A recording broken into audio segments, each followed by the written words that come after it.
This video is about cell potential. By the end of this video, you should be able to calculate cell potential from standard reduction potentials. You should understand the relationship between cell potential and free energy.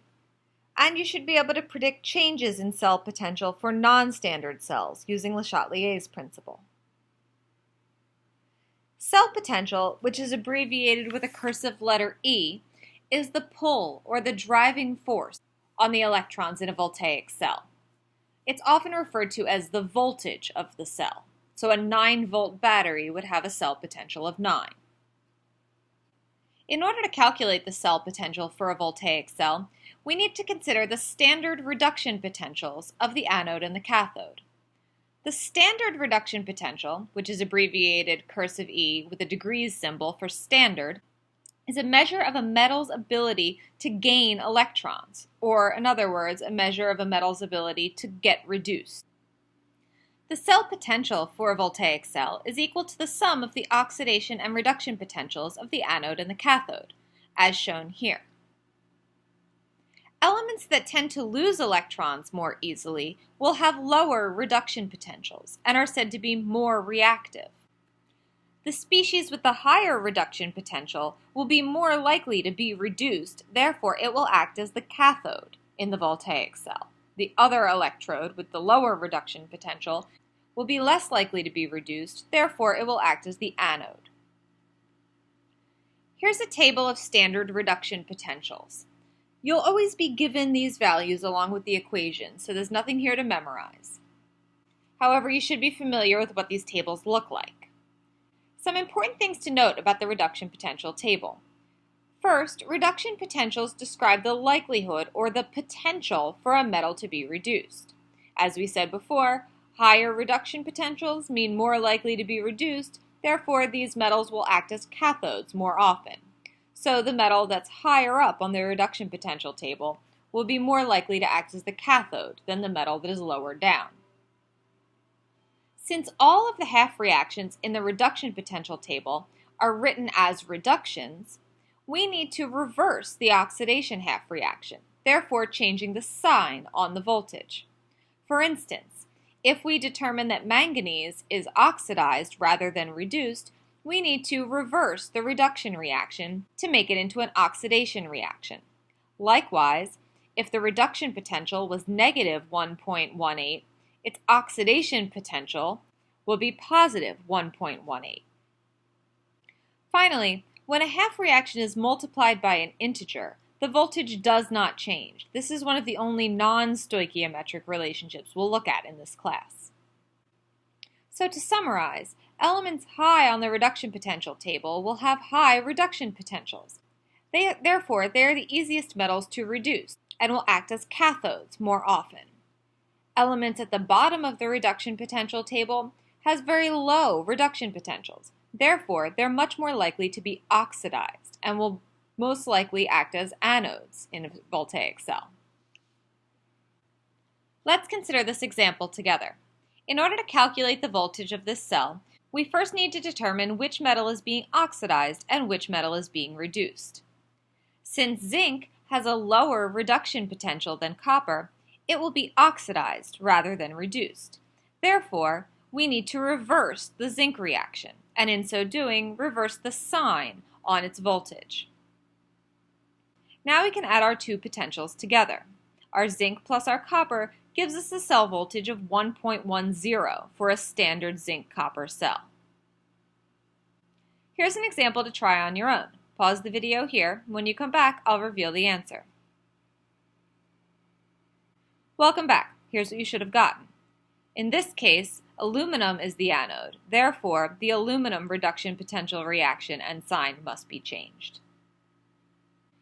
Now let's consider cell potential in terms of delta G and spontaneity. Consider the two reactions shown here. Since they're the reverse of one another, they can't both be spontaneous. One will be spontaneous and one will be non-spontaneous.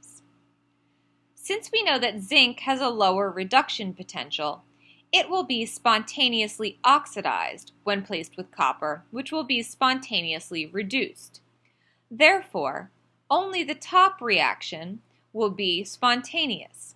The reverse will be non-spontaneous. Energy will have to be put into the system continuously to allow this reaction to occur. This adds something new to our list of things we know about spontaneous processes. As we've discussed, a spontaneous process will always have a negative delta G. Likewise, it will always have a positive cell voltage or cell potential. It will also have an equilibrium constant greater than or equal to 1. Since delta G then is directly related to the amount of useful work that a cell can perform, we can relate these values using the equation shown here. In this case, N refers to moles of electrons and F to Faraday's constant. Faraday's constant is 96,500, which is given on your reference table. E standard here is our standard cell potential. Recall that delta G is also equal to negative RT ln K, the gas constant times the Kelvin temperature times the natural log of the equilibrium constant. Therefore, we're able to relate all of these values to one another. You can calculate any of these values when given the others, which is very valuable. But more importantly, you should note that based on this equation, delta G is proportional to the negative of the cell potential. Therefore, as the cell potential increases, delta G becomes more negative, meaning the process becomes more thermodynamically favored. So far, we've only looked at standard cells, which are cells where both solutions have a concentration of 1 molar.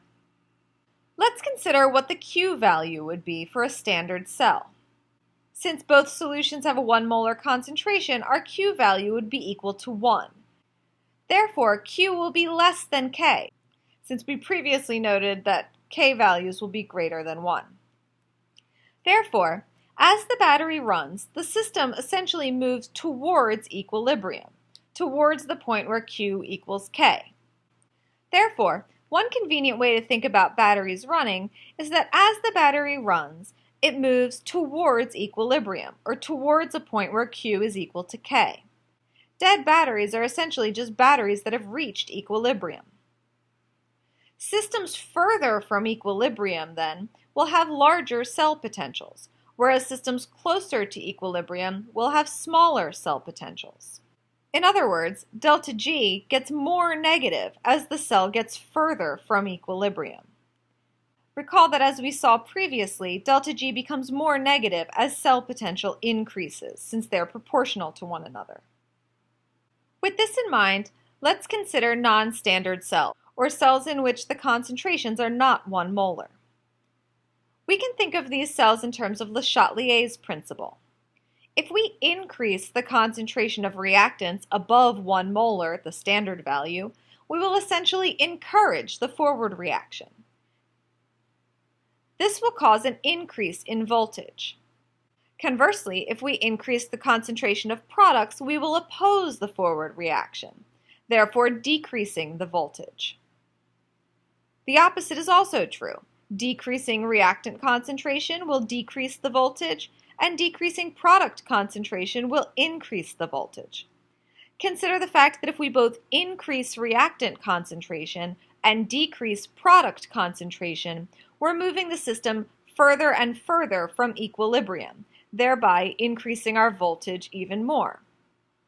Conversely, if we increase product concentration and decrease reactant concentration, we're moving the system closer to equilibrium, thereby decreasing the voltage.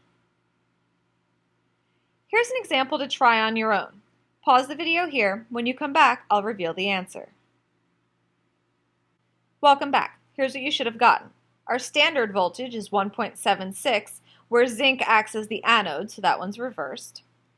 And since our reactant concentrations are each greater than 1 molar, and our product concentrations are each less than 1 molar, we will encourage the forward reaction. Therefore, the voltage of this non-standard cell will be greater than the voltage of the standard cell.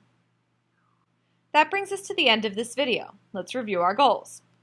First, we learned to calculate cell potential from standard reduction potentials. Then we looked at the relationship between cell potential and free energy. And finally, we learned to predict changes in cell potential for non-standard cells using Le Chatelier's principle.